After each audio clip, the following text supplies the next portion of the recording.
बेरमो कोयलांचल में फिर से अवैध हुआ कोयले का काला धंधा। कोयले के काला धंधा को आबाद कर कोल माफिया सीसीएल को कर रहे बर्बाद। फिर शुरू हो गया कोयला का काला धंधा। कथारा के जारंडी में चलने लगा कोयला का काला खेल। कोयला चोरों के बल्ले बल्ले सीसीएल की तबाही का खेल। जारंडी में आओ खेलें कोयला कोयला चालू हुआ।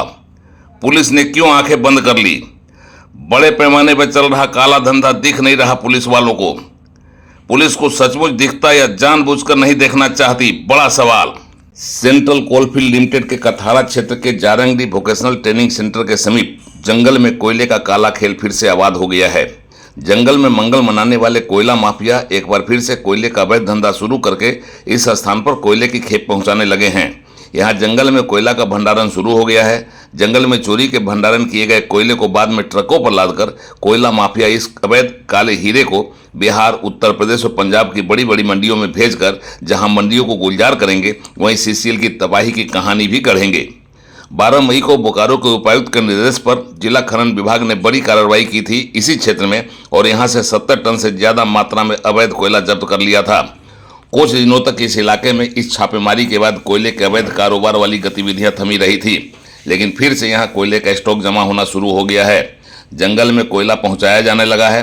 कथारा के वोकेशनल ट्रेनिंग सेंटर के पास जंगल में पानी टंकी के समीप कोयला का अवैध स्टॉक जो जमा किया गया है वह कैमरे में कैद हुआ है और अब धीरे धीरे यहाँ कोयले का स्टॉक बढ़ाना शुरू हो गया है।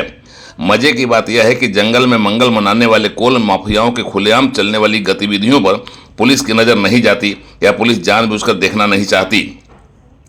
काला हीरा लूट रहा है, सीसीएल तबाह हो रहा है, इससे पुलिस को कोई मतलब नहीं है। पुलिस अपनी समृद्धि तलाशने में लगी है और यह समृद्धि जंगल में मंगल मनाने वाले कोल माफिया के माध्यम से उन तक पहुंचती है। बोकारो के पुलिस अधीक्षक मनोज स्वर्गियारी और उपायुक्त यादव विजय नारायण राव ने कोयला एवं अवैध गतिविधियों पर रोक लगाने का निर्देश दे रखा है और हर हाल में ऐसी गतिविधियों को रोकने के लिए अपनी टीमें उतार रखी हैं, लेकिन कोल माफिया इसकी परवाह नहीं कर रहे और नीचे के पुलिस और प्रशासनिक अधिकारियों को मिलाकर कोयले के काले कारोबार को एक बार फिर आबाद करने में लग गए हैं। कथारा क्षेत्र के वोकेशनल ट्रेनिंग सेंटर के समीप के जंगल में कोयला का नया स्टॉक चीख चीख कर यह बता रहा है कि आओ खेले कोयला कोयला की प्रतिज्ञा के साथ कोल माफिया फिर से सक्रिय हो गए हैं और जारंडी का यह जंगल फिर से काले हीरे का स्टॉक बटोरकर कोल माफियाओं को जंगल में मंगल मनाने और पुलिस वालों के लिए समृद्धि का रास्ता खोलने का माध्यम बन गया है।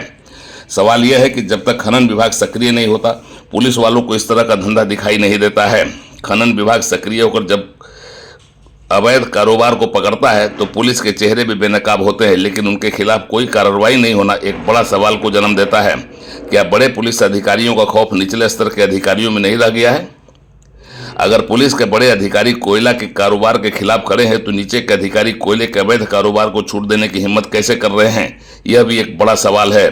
बहरहाल कोयले का काला धंधा और उसका सच सामने आ रहा है और अब चर्चा बटोरने लगा है। कथारा से उड़ान लाइव ब्यूरो की एक्सक्लूसिव रिपोर्ट।